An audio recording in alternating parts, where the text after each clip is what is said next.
My girlfriend's name is Carmella, and she lives in Barbados. She is like Cardi B and Megan Thee Stallion combined. After 4 years of dating, I feel like Carmella's the one for me. 4 years dating only online? You know what that's gonna mean. The person you've been messaging with is a man named Christian. Wow. That ain't no woman. It's a man.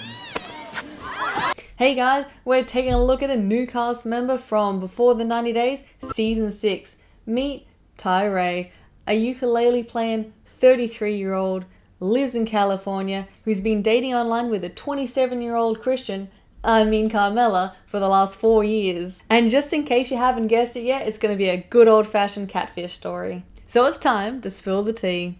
Let's get to it. So right off the bat, Tyray comes off as a lovable character. He's just always smiling, and he looks after his mother after an unfortunate stroke about a year ago. He mentions almost being homeless several times growing up. So financially, he's not in the best spot, which makes it all the more disheartening that he was catfished into sending money. Now, I know what you're thinking. After years of texting and sending pictures online, wouldn't you want to meet the person you supposedly love in person? Well, turns out he did fly last year to Barbados to meet her, but she never showed up. And he was planning to go again in about 2 weeks to go meet her, which is when the producers decided to try to find her, so they could film the whole thing. Which is when they realized it was actually a dude named Christian. And he had given them a text message and a voice message to apologize for the whole thing. And poor Tyray was just a bit overwhelmed by the whole thing, so it took telling his brother and sister what happened to get the courage to listen to the clip. I think you should hear it. And yes, of course, listen. I would be listening to it immediately. I'd want to know, is it really a guy? Is it just a prank? What happened? I'd want to know. Hold my hand. Hold my hand too? You know what? Take my hand too. Let's do it. Even with all the support, he couldn't finish it and he had to walk away.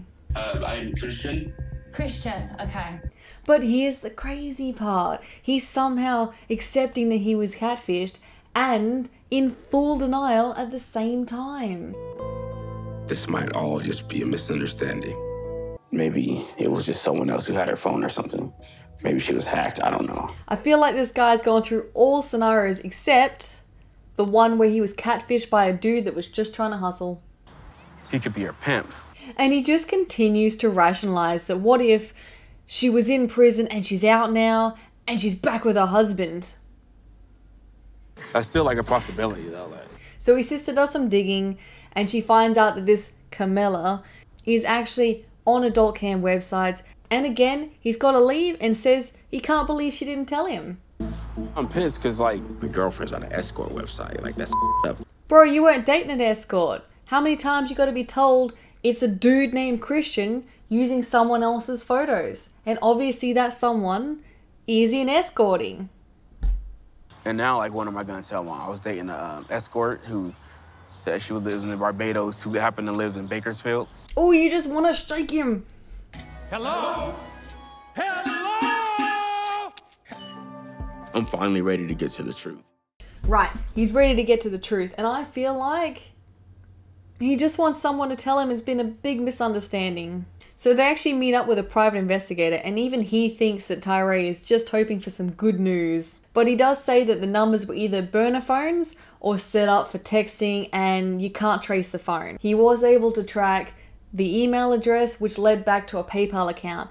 But unfortunately, it did not match the one that Tyray was using to send money. And then the investigator continues to say he can't get more information without some kind of court involvement, like a subpoena or something. Maybe the person behind the text and this woman in the photos are two different people. Duh. So his sister, producers, and private investigator all found this information out within a week or so. But he was supposedly dating her for 4 years and he couldn't put any puzzle pieces together.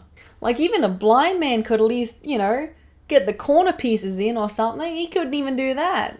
Now the producers asked if he at least video chatted his girlfriend once or twice. And his response was, maybe she's uncomfortable with video chatting. Okay, maybe you don't want to video chat every time. As a girl, I get it. Sometimes we look like potatoes, but not even once. Man, spot the flags. They're waving right up in your face. Kind of like mainly shocked and like disappointed in myself. I know about computers. Here's something that really made me giggle. Like, I watched the show Catfish. Like, I know, like, usually what to look for when you see a fake profile. I don't think he realized that Catfish also watched that show and the smart ones would have learnt from it. Like, I should have seen it. It was like only Snapchat. Now remember, when there's catfishing, there's generally a reason. That's when I kind of like let my guard down and sent her something. I sent between $50 to $100 a month.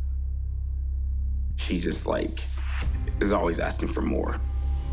And there we go. He's given her money. How are people still being scammed like this? Like, first rule of dating online, never give someone money until you at least see them in person. Or, at the very least, a few video chats. No video recordings. Actual live stream. I do want to reach out to her. And now he wants to contact her in a way to get answers. Mate, you've got answers. How many more you want? Like, I've come too far to just stop. Unfortunately, it looks like he's falling into this predicament. Basically, you spent too much time, money, or both to give up now. And you feel the need to continue, otherwise it's a waste. But alas, I think he's finally admitted to himself that he was catfished. It just really sucks. I feel like deep down, he knew something might have been too good to be true, because 4 years of dating someone online and you don't even tell your best friend, your mum, your sister that you've got someone important in your life? Sounds fishy. Get it? So now that he's kind of accepted it, it's time to tell the rest of his family. What do you need to tell us? Man, it's a long story. Yeah, it's really not. I got catfished and now I'm sad. The end. And now he's planning to go back to Barbados to get answers. And that makes no sense. If you can't get a hold of the catfish, why would you believe that they lied about everything else but not about where they're from? What is the plan here? Like, is he just going to show up in Barbados and summon her with some kind of ritual? I just want to know if my instincts are right. That this person loved me the way I love them. Nope. If anything else is fake, at least that love was real. It wasn't. And I feel like that would be the closure I need, and that's it. I'm taking odds if he sees her or not. Make your bets in the comments. I'd be so good if TLC could work their magic over here, get a bit of a catfish meet and greet. That would be so good for resolution, and I would be definitely down for it. Thanks for watching. Don't forget to leave your bets, and I'll see you in the next video. Bye!